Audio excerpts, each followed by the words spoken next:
My best friend sat on my hospital bed after I gave birth and said, "I've been keeping your husband's company at night while you were too pregnant to function." She was holding my newborn daughter while my husband, Tom, stood frozen by the door with the coffee he'd just gotten from the cafeteria. What do you mean by keeping him company? I was still hooked up to the IV barely 12 hours after my emergency C-section, and Jessica was sitting there smiling like she'd done something wonderful. Oh, don't look so worried. I just mean I've been helping him with his needs. You know men can't go 3 months without intimacy. You stopped being available when you hit 7 months and the doctor said no physical activity. She adjusted my daughter's blanket like she was the mother. Someone had to take care of him. Tom dropped the coffee and it splattered across the hospital floor. Jessica, what the hell are you talking about? I haven't seen you in months. His voice was angry and I noticed Jessica's smile falter. Tom, don't play dumb. Tell her about Tuesday nights when you said you were at basketball. Tell her about the lunches at my apartment. Tell her about last week when you cried in my bed about how scared you were of becoming a father. She said it all while examining her manicure, but her voice was getting desperate. You're insane. I was at basketball with my brother. He's right here. Tom pointed at his brother walking in. Jake, tell them where I've been every Tuesday. Jake looked confused. At the gym with me and the guys. What's going on? Jessica's face went red. No, you were with me. Look, I have photos. She pulled out her phone and started scrolling frantically. This is Tom on my couch. She showed a photo of someone from behind who could have been anyone. That's not me. That's literally just some random guy's back. Tom walked over to me and took my hand. Amy, I swear I don't know what she's talking about. Jessica stood up shaking. Stop lying. You came to me. You said Amy got fat and boring. You said you missed having a real woman. My mother-in-law Linda walked in with balloons and stopped when she saw everyone's faces. What's happening? Tom turned to her. Jessica is having some kind of breakdown. She's claiming we had an affair. Linda laughed. That's impossible. Tom's been with me and Robert every Tuesday helping renovate our garage, and Thursday he does virtual therapy for his anxiety about becoming a father. I drove him to his first appointment. Jessica's lies were falling apart. No, that's not true. He told me he wished Amy had gotten an abortion. Tom's face went dark. I've wanted this baby since day one. We tried for 2 years. Everyone here knows that. Jessica pulled out more photos. These are from my security camera, Tom's car at my apartment. Tom looked at the photos. That's a silver Honda. I drive a black Toyota. Are you seriously this desperate? The nurse called security while Jessica kept spiraling. You texted me. Look at these messages. She showed her phone, but Tom pulled out his. Here's every text between us. The last one was 8 months ago when you asked for Amy's birthday. Nothing since because Amy told me you were being weird about the pregnancy. I finally understood. You've been fantasizing about this. None of it happened. Jessica turned on me. It did happen. He loves me. He said marrying you was a mistake. He said I was prettier and funnier and better in bed. Tom's brother Jake stepped forward. Jessica, you need help. Tom shows us videos of Amy every day. He bought 3 pregnancy books. He cried at the ultrasound. Whatever you thought was happening only existed in your head. Jessica looked around the room desperately. I have proof. I bought lingerie for him. $3,000 worth. Linda shook her head. Sweetheart, buying yourself lingerie doesn't mean you had an affair. Jessica started screaming. He promised me. He said after the baby came, he'd leave her. He said I'd be a better mother. He said our kids would be prettier because I'm blonde. Tom looked disgusted. I've literally never been alone with you. Ever. Amy made it clear she was uncomfortable with our friendship, so I cut you off completely. That was 8 months ago. Jessica tried to run to the bassinet, but the nurse blocked her. That should be my baby. I earned it. I manifested it. I've been preparing for 3 months. I bought a crib. She kept screaming. Check his phone. Check for dating apps. I deleted them to save your marriage, Amy. You owe me. I protected you from the truth that he doesn't love you. Tom pulled out his phone and handed it to me. Check everything. Messages, apps, photos, emails. Jessica is sick, and nothing she said is true. His brother Jake spoke up, and what he said made my blood run cold. Jake's face went white, and he looked at Tom with something close to fear before he turned back to me. He took a long breath, and the words came out slow. Jessica got sent to a hospital 2 years back for doing this same thing with his college roommate's boyfriend. She told everyone they were together in secret when the guy had never even been alone with her. The room went totally quiet except for the beeping machines. Jessica's hands were still on my baby, and I felt sick watching her fingers touch my daughter's blanket. Two security guards walked through the door, and Jessica's head snapped toward them. She started yelling that we were all lying to save Tom's reputation. Her voice got louder and higher. She pulled my daughter against her chest and held on so tight the baby started crying. The nurse moved fast and grabbed the baby's body while Jessica screamed. She kept saying the baby was hers, that she had rights as the real mother. The nurse had to pry Jessica's fingers off one by one while Jessica sobbed and reached for my daughter. The guards took Jessica by both arms, and she kept screaming as they pulled her toward the door. She looked back at me with tears running down her face and said I was stealing her family. The door closed and the room felt too quiet. My whole body started shaking and I couldn't make it stop. The monitor started beeping faster and louder. Tom grabbed my hand, but I was shaking too hard to hold on. The nurse came over and lifted my hospital gown to check the incision site. She pressed on my stomach and I saw her face change. There was blood seeping through the bandage. Tom kept saying he was sorry over and over. His voice was breaking. I wanted to tell him it wasn't his fault, but I couldn't get words out. The nurse called for another nurse, and they started checking all the monitors and writing things down. Jake stood by the wall looking lost. Linda came closer to the bed and put her hand on my shoulder. The nurse said my blood pressure was too high and the stress was making me bleed more than normal. She said I needed to stay calm, or I might have to go back to surgery. Tom's hand was squeezing mine so tight it hurt, but I didn't tell him to stop. Jake moved closer to the bed once the nurse finished checking everything. He looked at Tom and then at me and started talking. His roommate's girlfriend had to get a restraining order against Jessica after she showed up at their apartment holding baby clothes. Jessica told the girlfriend she was pregnant with the roommate's baby, even though they'd never touched each other. The girlfriend was so scared she moved out of state. Jessica got sent to a psychiatric hospital for 3 weeks. Her family moved her across the state after she got out. That's how she ended up in our city. That's how she found me again and acted like we were still best friends. Jake said he should have warned us when Jessica first showed up, but he didn't think she'd do it again.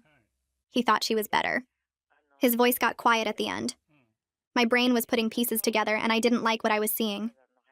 Jessica moved here 8 months ago. I would have been 2 months pregnant then. She told me she got a great job offer and wanted to be closer to old friends. I was so happy to have her back. I never asked about the job. I never saw her go to work. She was always available when I needed help with baby stuff. She came to doctor appointments. She helped me pick out the crib. She was there for everything. There was never any job. She moved here to be near me while I was pregnant. She planned this whole thing. She waited until I was vulnerable and inserted herself into my life. I felt Tom's hand shaking in mine. Linda sat down in the chair next to the bed and her face looked older than it did an hour ago. Tom pulled out his phone with his free hand and called the police. He told them what happened and where we were. He used words like stalking and delusion and threat. The nurse came back in and started checking my vitals again. She wrote more things on the chart. She told me I needed to stay as calm as possible. My incision was bleeding more than it should. She adjusted my IV and added something to it that she said would help with the pain and stress. Everything felt fuzzy at the edges. Tom was still on the phone giving details to whoever was on the other end. Jake sat down on the other side of the room. Linda held my other hand. A detective showed up less than an hour later. His badge said Raymond Stevenson. He had a notebook and he talked to everyone who saw what happened. He asked me questions about Jessica. He asked Tom about their relationship or lack of one. He asked Jake about the college incident. He wrote everything down. He treated this like a real crime instead of a fight between friends. He used the word stalking multiple times. He said he'd seen cases like this before where someone builds a whole fantasy relationship that never existed. The detective asked if Jessica had ever been to our house. My stomach dropped so fast I thought I might throw up. She helped me set up the nursery last month. She was in my house. She touched all the baby things. She was in the room where my daughter would sleep. She saw where we kept everything. She probably imagined herself living there. She probably imagined putting my baby to bed in that room. The detective wrote that down. He asked if she had a key. I nodded. Tom's face went hard. The detective said he needed to check our house. He needed to see if Jessica left anything or took anything. He needed to photograph the nursery. Tom stood up and said he'd go with him right now. Linda said she'd stay with me. Tom kissed my forehead and told me he'd be back soon. He left with the detective and Jake went with them. The room felt too big with just me and Linda. She pulled the chair closer and held my hand with both of hers. She didn't say anything and I was glad. I couldn't handle hearing that everything would be okay. I was scared about what they'd find at the house. I was scared Jessica had cameras set up. I was scared she'd been in our bedroom. I was scared she'd been watching us.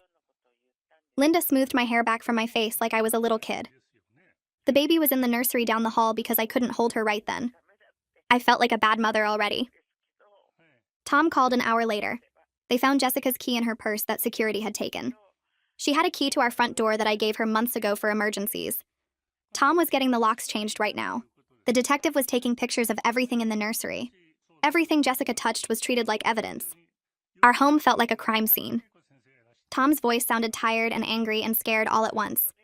He said he'd be back as soon as the locksmith finished. He said he loved me. He hung up. Linda squeezed my hand. I closed my eyes and tried not to think about Jessica standing in my baby's room planning to take her. The hospital social worker came in while Linda was getting me water. She had a folder and a kind face. She sat down and explained that Jessica was taken to the psychiatric emergency room. They were doing an evaluation. She'd be held for at least 72 hours. They couldn't tell me anything else because of privacy laws. The social worker said she understood that was hard to hear. She said she knew I needed to know if my family was safe. She gave me pamphlets about restraining orders and victim services. She said someone from the police department would follow up in the next few days. She left the folder on the table next to my bed. Linda came back with the water and I drank it even though my hands were shaking too much and half of it spilled on my hospital gown. I wanted to know what was happening with Jessica. I wanted to know if she still thought my baby was hers. I wanted to know if 72 hours was enough time to fix whatever was broken in her brain. The social worker couldn't answer any of that. Nobody could. I asked the nurse to take my daughter to the nursery. My hands were shaking too hard to hold her, and every time I looked at her tiny face, I saw Jessica's hands reaching out. The nurse gave me this look that made me feel like the worst mother in the world. She probably thought I was rejecting my baby. She didn't say anything mean, but her eyes said enough. She wheeled the bassinet out, and I started crying so hard my incision hurt. Linda tried to comfort me, but I couldn't stop thinking about Jessica holding my daughter like she belonged to her. I was supposed to be happy right now. I was supposed to be counting fingers and toes and taking a million pictures. Instead, I was falling apart in a hospital bed while my baby slept down the hall without me. Tom came back a few hours later with a bag of my clothes and my toothbrush. He looked exhausted. His eyes were red and he kept rubbing his face. He told me he barely slept at all. He spent the whole night checking the new locks every hour. Jake stayed over at our house and they were planning to take shifts watching everything until we knew more about Jessica. Tom sat on the edge of my bed and held my hand. He smelled like coffee and fear. I could feel him shaking a little bit. We didn't talk much because there wasn't anything to say that would make this better. Our home didn't feel safe anymore. Our life didn't feel safe anymore. The lactation consultant came in the next morning to help me with breastfeeding. My milk was coming in and my chest hurt. The consultant was nice and patient, but I couldn't focus on what she was saying. She showed me how to position the baby and how to get a good latch, but my brain kept replaying Jessica's words. I kept thinking about how long she'd been living in this fake world where Tom loved her and my baby was supposed to be hers. The consultant noticed I wasn't listening. She asked if I was okay, and I lied and said I was just tired. She left some pamphlets about breastfeeding and told me to call if I needed help. After she left, I tried to pump, but nothing came out. The stress was killing my supply before I even really started. Detective Stevenson came back that afternoon. He had his folder again, and this time his face looked different, more serious. He sat down and pulled out his phone. He showed me photos from Jessica's apartment. The landlord let him in to document everything. I stared at the first photo and felt my whole body go cold. She had a nursery. A complete nursery with a white crib and a changing table and a rocking chair. The walls were painted pale yellow. There were stuffed animals arranged on shelves. My daughter's name was on the wall in wooden letters. Sheila. The name Tom and I picked together 3 months ago. The name we told Jessica when she asked. Detective Stevenson swiped to the next photo. My pregnancy photos were printed and framed on the dresser. Photos from my social media that I'd posted showing my growing belly. Photos of Tom and me at the ultrasound. She'd printed them and put them in nice frames like they were her family photos. The detective showed me another picture. A calendar on the wall marked with dates. Our due date circled in red. Doctor appointments that matched mine. And a date 3 weeks from now labeled custody transfer in Jessica's handwriting. The detective kept talking and showing me more evidence. He found receipts in her apartment. Jessica spent over $15,000 on baby stuff. Furniture and clothes and toys and bottles and diapers. She bought a car seat. She bought a stroller. She bought a minivan last month. A whole minivan for a baby that wasn't hers. The detective said she'd been planning this since before my daughter was born. She treated my pregnancy like I was a surrogate. Like we had some agreement where I'd carry the baby and then hand her over. The detective's voice got quieter when he explained that part. He said Jessica genuinely believed this was the plan. She spent thousands of dollars preparing for a life that only existed in her head. My blood pressure spiked while the detective was showing me everything. The monitor started beeping and a nurse rushed in. She checked my vitals and her face got all concerned. She told the detective he needed to leave so I could rest. The doctor came in after that and said I had to stay another day. My blood pressure wouldn't go down. She warned me that postpartum problems can get serious fast. The stress from everything with Jessica was making my body shut down. She increased my medication and told me I needed to stay calm. How was I supposed to stay calm when my former best friend had a nursery with my daughter's name on the wall? Linda and Tom's dad, Robert, showed up that evening. Linda hugged me for a long time without saying anything. Then she sat down and told us they wanted to stay with us for the first few weeks after I got discharged. Linda used to be a nurse before she retired. She said she could help with the baby and keep an eye on my surgical recovery while Tom dealt with all the legal stuff and security issues. Robert nodded and said they'd already cleared their schedules. They'd stay as long as we needed them. I started crying again because I felt so grateful and so broken at the same time. I should be able to take care of my own baby. I should be able to go home and feel safe. Instead, I needed my in-laws to move in like bodyguards. Detective Stevenson called Tom the next morning. Tom put him on speaker so I could hear. The psychiatric evaluator who examined Jessica contacted the detective with an update. Jessica was diagnosed with something called erotomania. The evaluator explained it was a delusional disorder where Jessica genuinely believed Tom pursued her and loved her. She wasn't faking it or lying on purpose. Her brain constructed a complete false reality that felt totally real to her. The evaluator said people with erotomania can't usually tell the difference between their delusions and actual memories. Jessica really thought those fake conversations happened. She really thought Tom told her he loved her. She really thought they had this whole relationship. The detective said this wasn't something that would just go away. Even with medication and therapy, erotomania was hard to treat. Jessica might never fully accept that none of it was real. I got discharged on the third day. Tom brought the car around and Linda helped me get dressed. Everything hurt. My incision pulled when I moved and my chest ached from trying to pump. The nurse wheeled me out with the baby in my arms and I felt like a fraud. I didn't feel like a mother. I felt like someone pretending to be a mother while the real mother was somewhere else planning to take her back. We drove home and I stared out the window at normal people doing normal things. Going to the grocery store and walking their dogs and living lives where their best friends weren't delusional stalkers. When we pulled into our driveway, I saw the new locks on the door. Shiny and silver and proof that our home wasn't safe anymore. Tom carried the car seat inside and I walked slowly because my incision hurt. Every room felt wrong. The living room where Jessica sat and drank coffee. The kitchen where she helped me meal prep. The nursery where she touched all my daughter's things. I kept checking closets and looking under beds like a little kid scared of monsters. Except my monster was real, and she used to be my best friend. Tom went to put something away in the guest room closet. I heard him make this weird noise, and then he called my name. His voice sounded strange. I walked down the hall as fast as I could with my incision pulling. Tom was standing in the closet holding a journal. A purple leather journal that I'd never seen before. He opened it and his hands were shaking. The entries were all in Jessica's handwriting. Page after page describing her relationship with Tom. Conversations they never had. Dates they never went on. Intimate moments that only existed in her mind. She wrote about the first time Tom supposedly told her he loved her. She wrote about him crying in her arms about me. She wrote about planning their future together. Every single word was a fantasy, but she wrote it like she was documenting real memories. Tom's face went white as he flipped through the pages. There were dozens of entries. Months' worth of detailed delusions all hidden in our guest room closet where she must have left it during one of her visits. Tom kept flipping through the pages and his face got whiter with each one. The journal had everything. Times I left for doctor appointments written down with little notes next to them. My 8 o'clock prenatal visit on Tuesdays. My 2 o'clock checkup on Thursdays. She wrote what I wore to each appointment like she was watching me leave the house. She documented when Tom went to work every morning at 7:15. She tracked when he came home at 5:30. She noted the days he worked late and called them opportunities. The pregnancy symptoms section made me want to throw up. She wrote that my morning sickness meant I was weak. She said my swollen ankles proved I couldn't handle motherhood. She documented my fatigue and called it laziness. Every normal pregnancy symptom got twisted into evidence that I didn't deserve my baby. She wrote that she would be a better mother because she was healthier and stronger and more prepared. My stomach cramped hard and I felt wetness spreading across my shirt. I looked down and saw blood soaking through the fabric over my incision. The stress was making me bleed through the surgical site. I called for Linda and my voice came out shaky and scared. She rushed in and saw the blood and immediately helped me sit down on the bed. She got clean gauze from the bathroom and lifted my shirt to check the incision. The stitches were intact, but blood was seeping from the edges where the skin was trying to heal.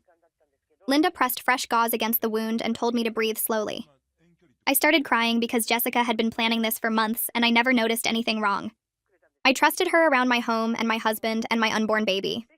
Linda changed the dressing while I sobbed about how Jessica bought a crib and picked out names and made plans to take my daughter.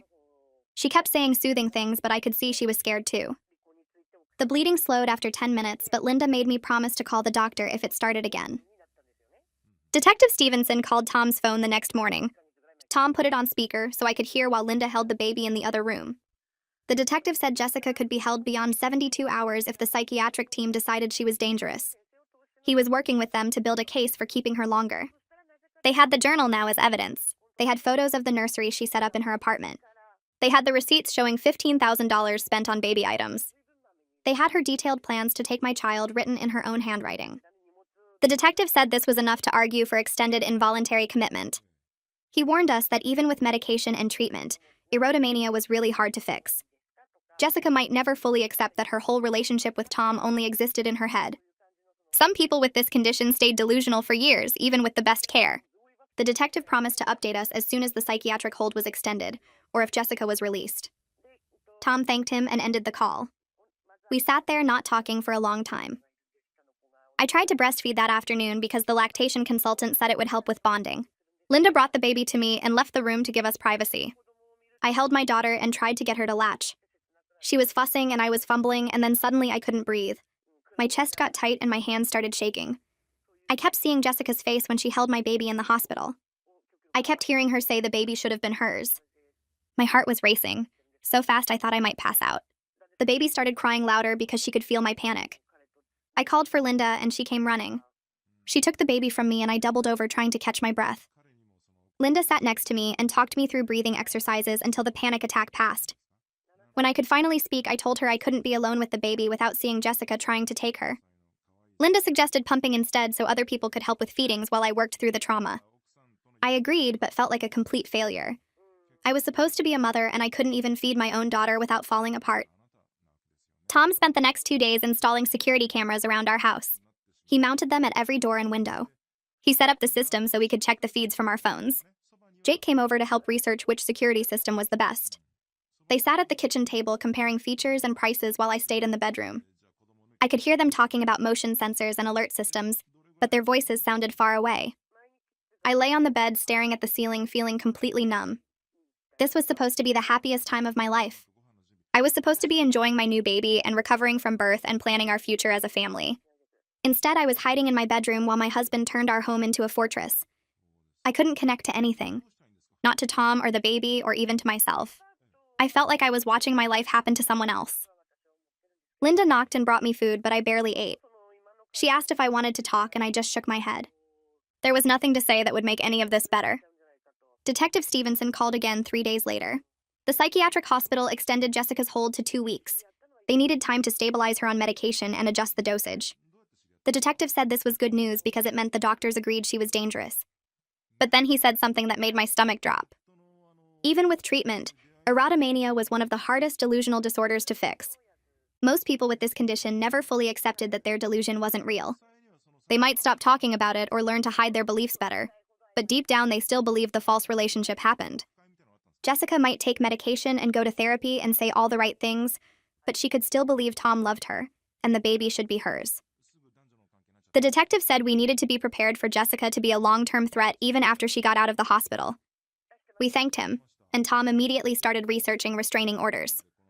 The next afternoon, Tom's phone rang with a number he didn't recognize. He almost didn't answer, but something made him pick up. A woman's voice came through crying and apologizing. She said her name was Fiona Dougherty and she was Jessica's mother. Tom put her on speaker and gestured for me to listen. Fiona was sobbing so hard she could barely talk. She said she was so sorry for everything Jessica did. She explained that Jessica stopped taking her medication 6 months ago. The family didn't know Jessica had moved to our city. They didn't know she'd reconnected with me. They thought she was still living 2 states away near them. Fiona said if they'd known Jessica was off her medication and fixating on someone again, they would have intervened. She kept apologizing and saying this was her fault for not monitoring Jessica more closely. Tom asked how long Jessica had been sick, and Fiona went quiet for a moment before answering. Fiona's voice got steadier as she explained Jessica's history. She said Jessica was first hospitalized at 19 for a delusional episode involving her teaching assistant. Jessica became convinced they were in love, even though they'd only spoken a few times about coursework. She showed up at his apartment with engagement rings. She called his parents claiming to be his fiancé. She had to be committed for 6 weeks. The second time was at 23 with a coworker. Jessica believed they were having a secret affair even though he was married and had never been alone with her. She got fired after she tried to kiss him at a company party and screamed that he was lying when he was rejected her. The third time was the one Jake knew about with his roommate's boyfriend 2 years ago. Each episode followed the same pattern. Jessica fixated on a man she barely knew. She constructed an elaborate fantasy relationship. She became convinced it was real no matter how much evidence proved otherwise. Fiona said each delusion got more complex and lasted longer than the one before. I agreed to talk to Fiona on speakerphone with Tom and Linda in the room. I needed witnesses for whatever she was going to say. Fiona thanked me for listening and then described how Jessica's delusions evolved with each episode. The first time, it was just a romantic relationship in her mind. The second time, she planned a wedding. The third time, she researched getting pregnant to trap the man into staying with her. This time was different because Jessica didn't just fixate on a romantic relationship. She fixated on becoming a mother through me. She watched my pregnancy and decided my baby should be hers. She made plans to take my daughter like it was a completely normal and reasonable thing to do. Fiona said this was the most dangerous escalation yet, because Jessica wasn't just delusional about a relationship anymore. She was delusional about motherhood and family, and she'd built an entire fantasy life that included my child. The psychiatric team told Fiona that maternal delusions were especially resistant to treatment because they tapped into deep biological drives. Fiona offered to pay for our security system and any legal fees we needed for restraining orders or court costs. She was crying again and saying she should have done more after Jessica moved. She should have checked in more often. She should have made sure Jessica stayed on medication. She promised that when Jessica got released, she wouldn't have access to money or transportation. The family would monitor her closely and make sure she couldn't contact us. But even as Fiona said all this, I knew they were just words. Jessica was an adult. Her family couldn't watch her every second. They couldn't force her to take medication if she didn't want to. They couldn't stop her from getting money or a car or finding ways to get to us if she was determined enough. Fiona's promises made her feel better, but they didn't make me feel safe. Tom thanked her and said we'd think about her offer. After he hung up, we all sat there knowing that Jessica being sick didn't mean we were protected from what she might do next. 2 weeks after coming home from the hospital, my body was healing, but my mind kept replaying Jessica's face when she reached for my daughter. The incision site stopped bleeding and I could walk without feeling like my insides would fall out. But every time I closed my eyes, I saw her hands adjusting the blanket like she was the mother. Tom found me a therapist named Camilla who worked with new mothers who'd been through scary situations. She came to our house twice a week because I couldn't leave the baby yet. Couldn't imagine taking her outside where Jessica might be watching from somewhere. Camilla had kind eyes and didn't push me to talk faster than I was ready. She sat in our living room while Linda held the baby in the kitchen and asked me what I was feeling. I told her about the guilt that sat heavy in my chest, how I kept thinking I should have noticed something was wrong with Jessica before it got this bad. I'd been her friend for years, and somehow missed that she was building a fantasy world where my husband loved her, and my baby was supposed to be hers. Camilla wrote notes in her leather folder and then looked up at me with this calm expression. She reminded me that Jessica's sickness wasn't something I could have fixed or prevented. I was pregnant and vulnerable and focused on growing a healthy baby, not monitoring my friend's mental state for warning signs I wouldn't have recognized anyway. She said people with Jessica's condition were good at hiding their delusions from others, that the fantasy felt completely real to them, so they acted normal until something triggered them to reveal it. Her words helped a little, but didn't erase the feeling that I'd failed to protect my family from someone I'd invited into our lives. Detective Stevenson called during my second week home to tell us Jessica was moved to a different facility. The psychiatric hospital could only keep her for 2 weeks unless she was charged with a crime, and since she hadn't actually hurt anyone or taken the baby, they had to transfer her somewhere for longer treatment. She was on medication now that was supposed to help with the delusions, but the detective said she still insisted Tom had loved her, even though she'd stopped claiming the baby was hers after days of therapy sessions. The treatment center was an hour away, and had strict rules about contact with the outside world. Jessica was allowed supervised phone calls once she'd been stable for a week, and apparently she'd already tried to call me 3 times. I didn't answer, but she left voicemails that Tom listened to first to make sure they weren't threatening. He played one for me on speaker while we sat at the kitchen table. Jessica's voice sounded smaller than I remembered, almost childlike. She apologized for scaring me at the hospital and said she understood now that the baby was mine. But then she said Tom had led her on, and she'd just gotten confused about the timeline, that he'd given her signals she'd misread. She talked about how much she'd cared for him, and how hard it was to accept that he didn't feel the same way. The whole message made my skin crawl because even with medication and therapy, she couldn't fully accept that none of it had been real. She still believed something had happened between them, just not exactly what she'd thought. That inability to see reality even when doctors were helping her was more frightening than her screaming in the hospital had been. Detective Stevenson came to our house 3 weeks postpartum to help us file for a restraining order. He brought a stack of forms and spread them across our dining room table, explaining that we needed to document everything if we wanted legal protection. Tom had already printed out photos from Jessica's apartment that showed the nursery she'd built, the calendar with our family milestones marked, and the receipts for all the baby items she'd purchased. The detective added the journal they'd found in our guest room closet, the security footage from the hospital, and a written statement from Jake about Jessica's previous incident with his roommate's boyfriend. We spent hours going through every interaction I could remember with Jessica over the past 8 months. When she'd moved to our city claiming she had a job opportunity that never existed. How she'd volunteered to help set up the nursery and spent hours in our house touching everything. The way she'd asked detailed questions about Tom's schedule and our relationship.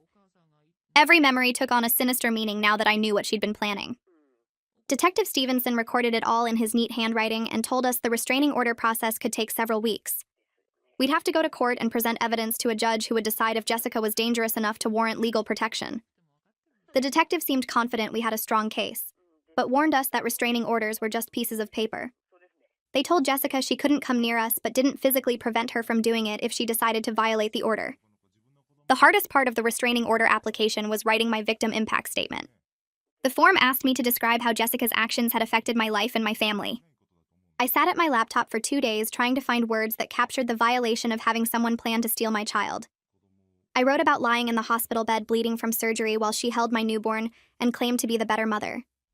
I described finding the nursery in her apartment with my daughter's name on the wall and the calendar marking when she planned to take custody. I explained how I couldn't be alone with my baby without having panic attacks because I kept seeing Jessica's hands reaching for her. As I typed everything out in clear sentences that would be read by lawyers and judges, I started to understand how much actual danger we'd been in. Jessica hadn't just been delusional and sad. She'd made detailed plans and spent thousands of dollars preparing to take my daughter. She'd studied our routines and waited for the right moment. If she'd been slightly more organized, or if we hadn't had family members who could disprove her affair claims, she might have found a way to take my baby from the hospital or our home. The realization made me physically sick, and I had to run to the bathroom to throw up. Tom found me on the floor and held me while I cried about how close we'd come to losing everything. Tom took a month off work using his family leave to stay home with me and handle all the legal stuff. His boss was understanding and told him to take whatever time he needed. That family came first. But I worried about money because Tom's leave was only partially paid, and we had a new baby with all the expenses that came with her. We'd been saving for years to afford this child, and now Jessica's sickness was eating into those savings with lawyer fees and security system costs. More than the money, though, I hated that Jessica's delusion was stealing these early weeks that should have been about joy and bonding with our daughter. Instead of lying in bed doing skin-to-skin contact and learning her different cries, I was filling out legal forms and having panic attacks. Instead of Tom taking cute videos of the baby's first smiles, he was installing cameras and changing locks. Every moment we spent dealing with Jessica's aftermath was a moment we'd never get back with our newborn. Linda tried to help by taking over all the baby care I couldn't handle, but that made me feel like I was failing as a mother on top of everything else. I should have been the one soothing my daughter when she cried, not hiding in my bedroom trying to breathe through anxiety that made my chest hurt. At 6 weeks postpartum, I went back to my doctor for the standard checkup. She examined my incision site and said it was healing perfectly, that I was cleared for normal activities and could stop worrying about the surgical recovery. But when she asked how I was feeling emotionally, I started crying and couldn't stop. I told her about Jessica and the restraining order and how I couldn't sleep because I kept checking the windows for faces. I explained that I was having intrusive thoughts about someone breaking in and taking the baby, that I'd installed locks on the nursery door and slept with my phone in my hand in case I needed to call the police.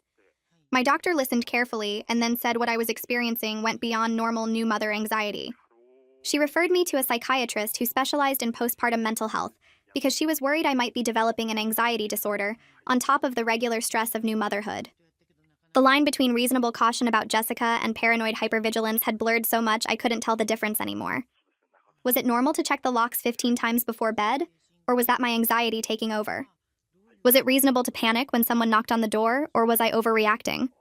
My doctor said the psychiatrist would help me figure out what was proportional response and what was trauma making me see danger everywhere. Jake started bringing dinner to our house twice a week without us asking. He'd show up with containers of food from restaurants or meals Linda had cooked, and he'd play with the baby while Tom and I went to our therapy sessions. Camilla had suggested we do couples counseling in addition to my individual sessions because Jessica's delusion had affected both of us differently. Tom was angry in a way I'd never seen him before, furious that someone had violated our family and made me scared in my own home. I was sad and guilty and anxious all at once, grieving the friendship I'd lost while also being terrified of the person Jessica had turned out to be. We needed help learning how to talk to each other about what had happened without either of us breaking down or shutting down. Jake felt guilty too, even though none of this was his fault. He kept apologizing for not warning us sooner about Jessica's history with his roommate, saying he should have told me when she moved to our city that she had a pattern of fixating on men. But how could he have known she'd fixate on motherhood this time instead of just romance? How could any of us have predicted she'd decide my baby should be hers? Camilla reminded us during one joint session that mental illness affected entire networks of people, not just the person who was sick. Jessica's delusion had rippled out and damaged all of us, and we were all learning how to heal from something none of us had caused or deserved. The restraining order hearing got scheduled for when the baby was 7 weeks old. We'd have to go to family court and present our evidence to a judge named Harold Wise, who would review everything and decide if Jessica posed an ongoing threat. Our lawyer explained that judges took these cases seriously when children were involved, especially babies, but we still needed to prove that Jessica was likely to try to contact us or harm us if she wasn't legally prohibited. The hearing date felt both too far away and too soon. Part of me wanted it over with so we'd have legal protection, but another part dreaded having to sit in a courtroom and relive everything while Jessica sat there listening. The lawyer said Jessica would probably attend with her own attorney, who would argue that she'd been compliant with treatment and didn't deserve such strict restrictions. They'd try to minimize what she'd done and paint it as a one-time breakdown, rather than a pattern of dangerous behavior. We needed to be prepared for Jessica to look normal and sympathetic, for her lawyer to make us seem like we were overreacting to a sick woman who'd made mistakes but wasn't actually dangerous. Tom practiced staying calm when he talked about what happened, keeping his anger controlled so he'd seem reasonable and measured to the judge. I practiced telling my story without crying, though Camilla said it was okay to show emotion as long as I could still get the words out. The lawyer prepared us for every possible argument Jessica's side might make, every way they might try to discredit our fears or suggest we were being vindictive rather than protective. The hearing happened on a cold Tuesday morning when the baby was 7 weeks old. Tom's parents came to watch her because I couldn't bring myself to have her in the same room as Jessica again. The courthouse smelled like floor cleaner and old wood, and my hands shook so badly Tom had to help me through the metal detector. We sat at a table with our lawyer while Jessica sat 20 feet away with her attorney and her mother. She looked smaller than I remembered, wearing a blue dress and her hair pulled back neatly. She didn't look like someone who'd spent weeks in psychiatric care. She looked normal, and that scared me more than anything because how could someone who looked so regular have done what she did? The judge came in and everyone stood, and then we sat back down and the proceedings started with Jessica's lawyer going first. He was younger than I expected, maybe 30, and he spoke in this calm, reasonable voice about how Jessica had been fully cooperative with her treatment team. He said she was taking medication as prescribed and attending therapy 3 times per week. He talked about how she'd made mistakes but was working hard to understand them, and that she recognized the harm she'd caused. He asked the judge to consider a minimal restraining order that wouldn't prevent Jessica from living her life, or working, or going to the school. He made it sound like we were being cruel by asking for protection from someone who was just sick and trying to get better. Our lawyer stood up next, and I felt Tom squeeze my hand under the table. She opened with the journal, reading passages out loud in the quiet courtroom. Jessica's detailed fantasies about Tom, her observations about my daily schedule, her notes about how I wasn't good enough to be a mother. She showed the photos of the nursery Jessica had set up with my daughter's name on the wall. She presented the spending records showing $15,000 on baby items and a minivan purchased specifically to transport a child. Then Jake took the stand and explained about Jessica's previous incident with his roommate's boyfriend 2 years ago. He described how she'd shown up at their apartment with baby clothes even though that couple wasn't pregnant. He talked about the 3-week psychiatric hold and how Jessica's family had moved her across the state afterward. Judge Harold looked tired and serious as he listened. He was older, maybe 60, with gray hair and glasses that he kept adjusting while he read through the documents. He asked questions about Jessica's current treatment and whether her doctors believed she had real understanding of what had happened. He wanted to know if she still believed Tom had been in love with her, or if the medication had helped her see reality. Jessica's lawyer said she understood now that Tom hadn't pursued her, but she still struggled with accepting that the entire relationship had only existed in her mind. The judge nodded slowly and made notes, and I could feel my heart beating so hard it hurt. When he finally spoke, his voice was firm and clear. He granted a 5-year restraining order requiring Jessica to stay at least 500 feet from me, Tom, our daughter, our home, and both our workplaces. He said that erotomania was known to be resistant to treatment, and that Jessica's pattern showed escalation from her previous incident. He said protecting a newborn infant had to be the priority, even if it meant significant restrictions on Jessica's movement.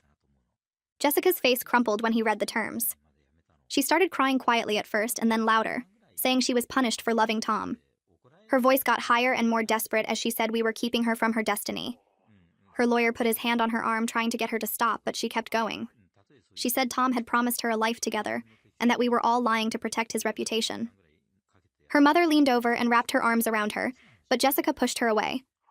The judge's expression hardened, and he warned that any violation of the order would result in immediate arrest and possible criminal charges.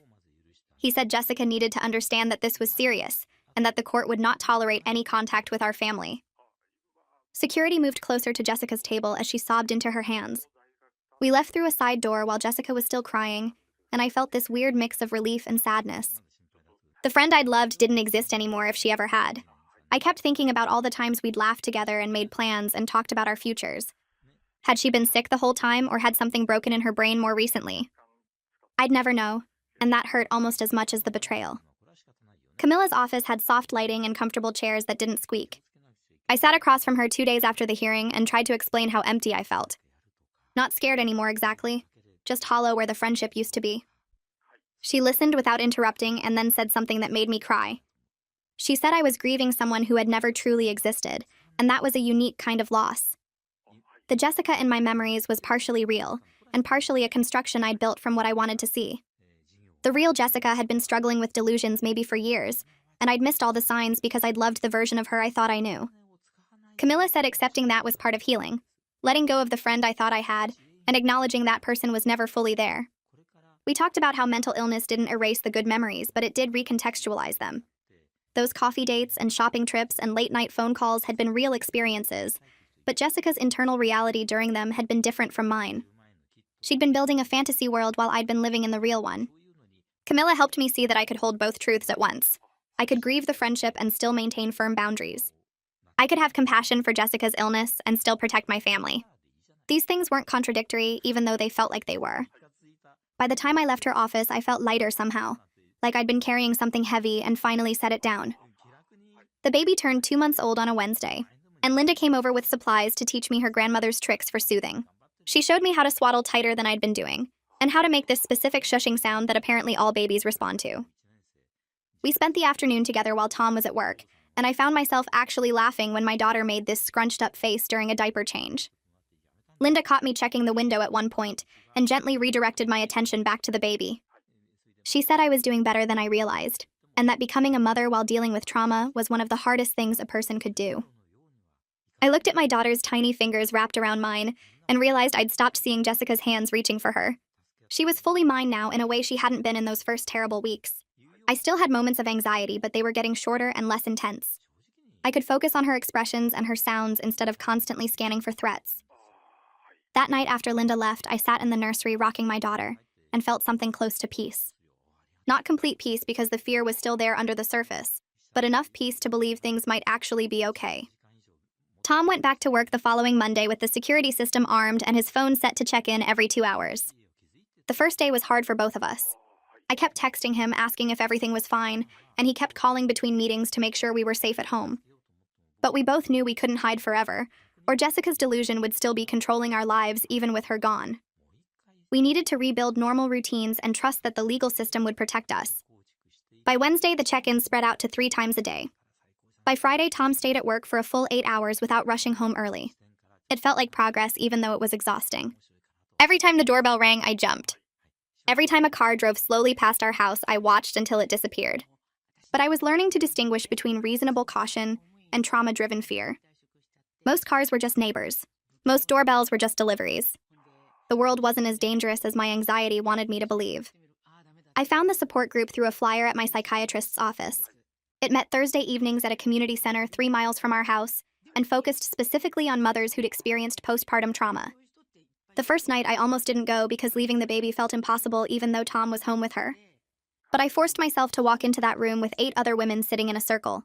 They ranged from early 20s to mid 40s, and their stories were all different, but somehow the same.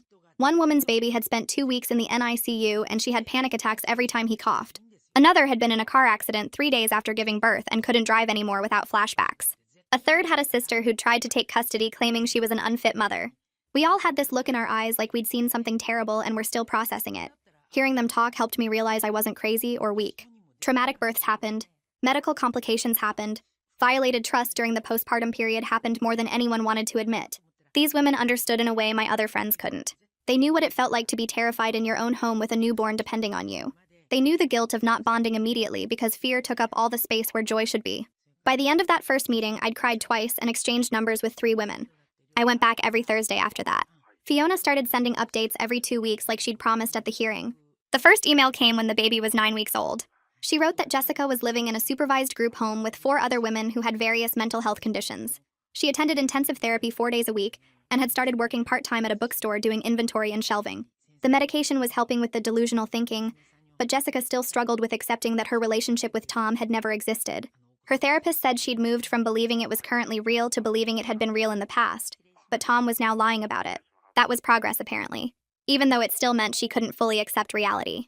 Fiona apologized again and said she was trying to balance supporting her daughter while respecting our need for safety. I didn't respond to the email, but I didn't delete it either. Knowing where Jessica was and what she was doing helped somehow. It made the threat feel more manageable and less like she could appear anywhere at any time. At 3 months postpartum, my psychiatrist reduced my medication after reviewing my sleep logs and anxiety tracking. I'd been sleeping 6-hour stretches most nights, and my panic attacks had decreased from daily to maybe twice a week. I was learning to tell the difference between reasonable safety awareness and trauma-driven hypervigilance. Checking the locks once before bed was reasonable. Checking them 6 times was hypervigilance. Looking out the window when a car slowed down was reasonable. Watching every car that drove past our house was hypervigilance. My brain was slowly recalibrating what normal caution looked like versus what fear looked like. The medication reduction scared me at first because what if I needed it to function? But my psychiatrist explained that the goal was always to use medication as a tool during crisis, and then reduce it as I developed other coping skills. Therapy and the support group and time were all helping me heal in ways pills couldn't. I was getting stronger even when it didn't feel like it. Tom and I packed the car on a Friday morning when the baby was 3.5 months old. Linda had called earlier in the week asking if we'd come for the weekend, and I said yes before my brain could come up with reasons to stay home. Tom loaded the diaper bag, the portable crib, and enough baby supplies for a week, even though we'd only be gone 2 nights. I sat in the passenger seat holding our daughter while he checked the locks on our house twice, then got in and started the engine. We didn't talk much on the drive to his parents' place 40 minutes away. I watched the trees pass and tried not to think about the last time I'd been in a car for more than 10 minutes, which was the ambulance ride to the hospital when my water broke early. The baby fell asleep before we hit the highway, and I kept checking her in the mirror Tom had attached to the back seat. His parents lived in a neighborhood with big yards and old trees, the kind of place where people knew their neighbors and kids rode bikes in the street. Linda opened the door before we even knocked and pulled me into a hug that felt safe instead of scary. Tom's dad carried in our bags while Linda took the baby and cooed at her, and I realized this was the first time I'd been somewhere that didn't feel like Jessica could walk in at any moment. Their guest room had yellow walls and a window that looked out at their garden. Tom set up the portable crib while I unpacked our things, and when he tested the baby monitor, I didn't feel the usual spike of panic about not being able to see her every second. We had dinner at their kitchen table, and Linda made pot roast with potatoes, the same meal she'd brought to our house the week after I got home from the hospital. Tom's dad asked about work, and Tom talked about a project he was leading, sounding more relaxed than he had in months. I fed the baby while they cleared dishes, and Linda sat next to me asking if I needed anything, not hovering but present in a way that felt comforting instead of smothering. That night I slept better than I had since before the hospital. Something about being in a house that Jessica had never been in, where her delusion hadn't touched any of the furniture or walls, made my body relax in a way it couldn't at home. Tom noticed too because he pulled me close in the morning and whispered that my face looked different, less tight around the edges. We spent Saturday in their backyard while the baby had tummy time on a blanket. Linda brought out lemonade, and Tom's dad showed us the new flower beds he'd planted. I watched Tom throw a tennis ball for their dog, and realized our house could feel like this again. Jessica's presence in our home wasn't permanent. She'd been there, but she was gone now, and eventually the feeling of her would fade too. On Sunday before we left, Linda hugged me again and told me I was doing great, that she could see me getting stronger. The drive home felt different from the drive there. I wasn't scared of what we'd find when we opened the door. Our house was just our house, and Jessica's ghost was getting smaller every day. Fiona called on a Tuesday afternoon when I was folding laundry. I almost didn't answer because unknown numbers still made my heart race, but I recognized the area code from her previous emails. Her voice was careful, and she asked if it was okay to talk, giving me space to say no. I put her on speaker and kept folding while she explained that Jessica was moved to a different program. The group home she'd been in for the past 3 months was transitioning her to a less restricted setting because she'd made progress. Fiona's voice got tight when she said progress, like she wasn't sure if she believed it or just wanted to. Jessica had been taking her medication every day without fighting it. She'd been going to therapy 4 times a week and working at the bookstore without incident. Her delusions about Tom had decreased, though her therapist used words like decreased and diminished instead of gone. Fiona explained that Jessica now accepted Tom wasn't currently in love with her, which was different from accepting he'd never been in love with her. It was a step, but not the step I needed to feel safe. The therapist had warned that stress could trigger a relapse. Any major life change or emotional upset could send Jessica back into the delusion as a coping mechanism. Fiona apologized again for the 100th time, and I told her it was okay, even though it wasn't really okay. It was just the thing you say to a mother whose daughter is sick. She asked if she could keep sending updates, and I said yes because knowing where Jessica was felt better than not knowing. After we hung up, I sat with the laundry basket and thought about how Jessica was getting better in small ways, while I was getting better in small ways, and maybe that was all recovery ever was. Small improvements that added up over time if you were lucky, and nothing went wrong. At my next session with Camilla, I told her about Fiona's call. Camilla listened and asked how I felt about Jessica's progress, and I admitted I didn't know how to feel. Part of me wanted Jessica to get better because she was sick, and sick people deserve treatment. Part of me was angry that she got to take medication and go to therapy and work at a bookstore, like her delusion hadn't almost destroyed my family. Camilla nodded and said both things could be true, that I could want Jessica to heal while also being angry about what she did. She suggested I write Jessica a letter that I'd never send, just to get all the complicated feelings out of my head and onto paper. I wasn't sure about it, but Camilla said it wasn't about Jessica reading it. It was about me processing everything I hadn't been able to say. That night after the baby went to sleep, I sat at the kitchen table with a notebook. I started writing and couldn't stop. I wrote about how scared I was in the hospital when Jessica held my daughter. I wrote about the journal we found and how reading her fantasies made me feel sick. I wrote about the nursery she'd set up and the $15,000 she spent preparing to take my child. I wrote about our friendship before everything fell apart, the coffee dates and movie nights, and how she was the first person I told when I got pregnant. I wrote about feeling angry and betrayed and sad all at the same time. I wrote about how I missed my friend, but my friend had maybe never existed, just Jessica and her illness pretending to be someone safe. I wrote for an hour and filled 6 pages front and back. My hand cramped and my eyes burned, but I kept going until there was nothing left to say. When I finished, I folded the letter and put it in my nightstand drawer. Tom asked what I was writing, and I told him it was something Camilla suggested. He kissed my forehead and said he was proud of me for doing the work, even when it was hard. Reading the letter the next morning felt different from writing it. The words looked smaller on the page, less overwhelming than they felt in my head. I could see where my anger was justified, and where it was just pain looking for somewhere to go. Jessica's illness explained why she did what she did, but it didn't excuse the harm.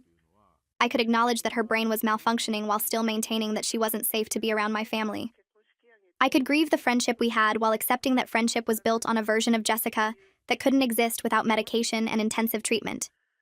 The letter helped me separate the person I knew from the illness that took over. I could feel sad for both of us without letting that sadness make me vulnerable to her again. Camilla had been right about this exercise. Putting everything on paper made it finite instead of this endless loop of thoughts that kept me awake at night. I didn't need to send it because Jessica wasn't owed my processing or my forgiveness. This letter was for me, and it did what it needed to do. Tom and I decided to baptize our daughter when she was 4 months old. We'd been talking about it since before she was born, but everything with Jessica had pushed it to the back of our minds. Linda helped us plan a small ceremony at their church with just immediate family. No big reception, no extended relatives, just the people who'd been there through everything and proved they could be trusted. The morning of the baptism, I dressed our daughter in the white gown Linda had saved from when Tom was a baby. She looked tiny and perfect, her dark hair starting to curl at the edges. Tom wore a suit, and I wore a blue dress that actually fit now that my body was starting to feel like mine again. The church was quiet and cool, just our small group in the front pews.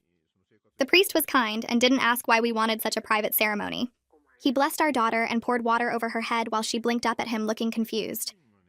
Linda cried and Tom's dad took photos. Jake stood as godfather and made a joke about teaching her to play basketball when she was older. I held my daughter afterward and felt something shift in my chest. She was fully mine now in a way that went beyond biology or legal rights. She was mine because I chose her and fought for her and refused to let anyone's delusion take her from me. The baptism felt like reclaiming something Jessica's illness had tried to steal, this joy of being a mother without fear attached to it.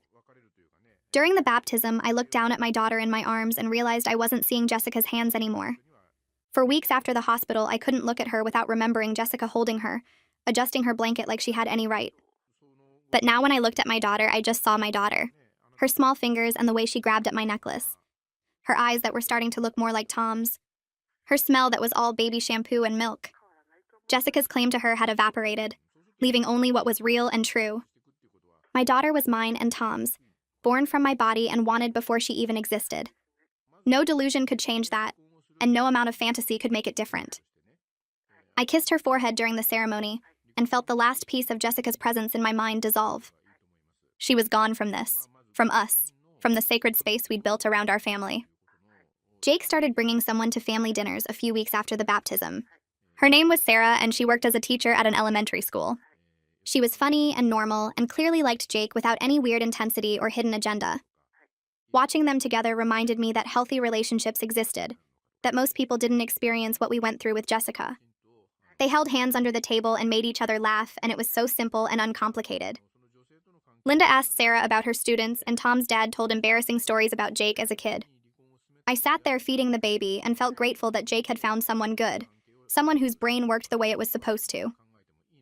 After dinner, Jake helped Tom with the dishes, and I heard them talking about Sarah, how Jake was taking things slow because he wanted to be sure. Tom said something about trusting your gut and knowing the difference between normal relationship nerves and actual red flags. It made me think about how trauma changes your perspective. We'd always be more cautious now, more aware of warning signs, but we couldn't let Jessica's illness make us afraid of everyone. Most people were safe. Most friendships were real. Jessica was an aberration, not a reflection of how the world usually worked. My final session with Camilla happened on a Thursday afternoon. We'd been meeting for almost 4 months, and she said I'd made enough progress that weekly sessions weren't necessary anymore. She'd be available if I needed her, but she thought I had the tools now to manage without regular appointments. We spent the session reviewing everything that had changed since that first week after the hospital. I'd learned to ask for help instead of trying to handle everything alone. I'd learned to set boundaries and stick to them even when it felt uncomfortable. I'd learned to process trauma while still functioning as a mother and wife. I'd learned the difference between reasonable caution and anxiety-driven fear. Camilla reminded me that healing wasn't linear, that I might have setbacks or hard days. But overall, I'd moved from a terrified new mother who couldn't look at her baby without seeing Jessica's hands to someone who could plan for the future and trust in good outcomes. She asked about my medication, and I told her the psychiatrist had reduced it again last week. The panic attacks were rare now, maybe once every 2 weeks instead of daily. I was sleeping better, and bonding with my daughter felt natural instead of forced. Camilla smiled and said she was proud of how hard I'd worked. We scheduled a follow-up for 3 months out just to check in, and I left her office feeling lighter than I had in months. That night, Tom and I sat on the couch after the baby went to sleep. We were watching some show neither of us was really paying attention to, when Tom said something about how our daughter would need a sibling eventually. I looked at him and he was smiling, testing the waters to see if I could even think about being pregnant again. A few months ago, the idea would have sent me into a panic attack. But sitting there with Tom's arm around me and the baby monitor showing our daughter sleeping peacefully, I realized I could imagine it. Not now, not soon, but someday. The fact that I could consider future pregnancy meant I'd healed enough to believe in good outcomes again. I told Tom maybe in a year or two, after things felt more settled, and I'd had time to just be a mother to one child without crisis attached. He kissed my temple and said there was no rush. He just wanted to know if it was something we could talk about.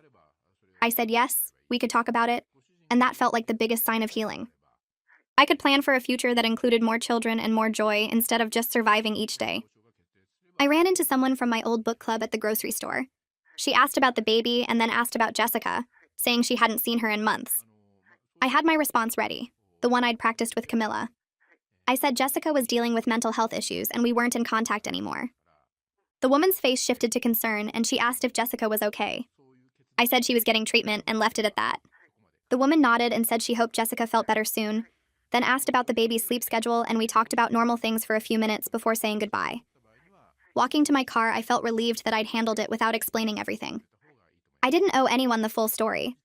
Protecting my family's privacy was more important than satisfying someone's curiosity. Some people knew what happened because they were there at the hospital or involved in the legal proceedings. Everyone else just needed to know that Jessica and I weren't friends anymore, and it wasn't something I wanted to discuss. That boundary felt good and right, another sign that I'd learned how to protect myself and my family without apology. The baby started sleeping through the night at 4 months, and suddenly Tom and I had evenings again.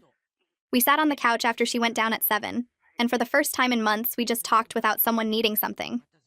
Tom told me about work, and I told him about the new mom group I'd joined, and it felt normal in a way I'd almost forgotten. We ordered takeout and watched a movie all the way through without pausing. When Tom reached for my hand halfway through, I realized we'd both been changed by what happened with Jessica. We were more careful about who we let close to our family, but we also said I love you more often and didn't take quiet moments for granted. Tom started coming home from work and kissing me first before even putting down his bag, like he needed to remind himself I was real and here and his. I caught him watching me feed the baby sometimes with this look on his face that I finally asked him about. He said he kept thinking about how close we came to losing everything, how Jessica could have hurt our daughter or destroyed our marriage if we hadn't had proof of Tom's whereabouts. We'd survived something terrible together, and it made us stronger, but it also left us with this awareness that good things are fragile and need protecting. Fiona's emails changed from every 2 weeks to once a month. Jessica was living in her own apartment now with a roommate from the treatment program. She worked full-time at a library and went to therapy every Wednesday. Fiona said Jessica had started dating someone she met at a coffee shop, and her therapist was watching carefully for signs that Jessica might create another false relationship in her head. The updates made me feel strange, like I was reading about someone I used to know who'd become a different person. Fiona always ended her emails the same way, thanking us for not pressing charges and saying she hoped someday we could all find peace. I never responded to the emails, but I didn't block them either. Knowing Jessica was stable and supervised felt important, like checking that a door was still locked. Tom asked once if I wanted Fiona to stop sending updates, and I said no. Not knowing felt worse than knowing, even when the knowing hurt. At 6 months postpartum, I stood in the nursery looking at boxes I'd been avoiding since the hospital. My maternity clothes that I'd finally grown out of, and the gifts from Jessica's baby shower that I couldn't bring myself to use. There was an expensive baby blanket she'd monogrammed, a mobile she'd picked out, onesies she'd bought in bulk because she said every baby needed options. I'd shoved it all in the closet after we got home from the hospital, unable to look at anything her hands had touched. But keeping it felt like letting her delusion live in my house, and my daughter deserved better than that. I packed everything into garbage bags and drove to the women's shelter downtown. The woman at the desk looked at the pile of brand new baby items and asked if I was sure, and I said yes. These things needed to go to someone who would use them with a clear heart. Walking back to my car, I felt lighter, like I'd finally finished cleaning up a mess I hadn't made. My daughter's room was truly ours now, filled only with things Tom and I had chosen together with love that wasn't twisted or sick. Tom came home from work on a Tuesday and found me on the living room floor with our daughter. She was trying so hard to roll over, getting her shoulders up and then flopping back down. I was laughing at her determined little face and cheering her on like she was running a marathon. Tom stood in the doorway for a minute just watching before I noticed him. He pulled out his phone and took a photo, and later that night he showed it to me. I looked at the picture and saw a mother on the floor in yoga pants and a stained shirt, hair in a messy bun, grinning at her baby like nothing else in the world mattered. I saw someone who'd survived something awful and come out whole on the other side. Our family was safe, our home belonged to us, and Jessica's sickness didn't get to define what motherhood meant for me. I'd always be more careful now about who I trusted, always be aware that mental illness could hide behind a friendly face. But I refused to let fear and caution take over my life. We were building something beautiful, the three of us, and every day I got to watch my daughter grow and change. Every night Tom came home and we sat together as a family. That was the best ending I could have hoped for, not because everything was perfect, but because we'd protected what mattered most, and we were still standing.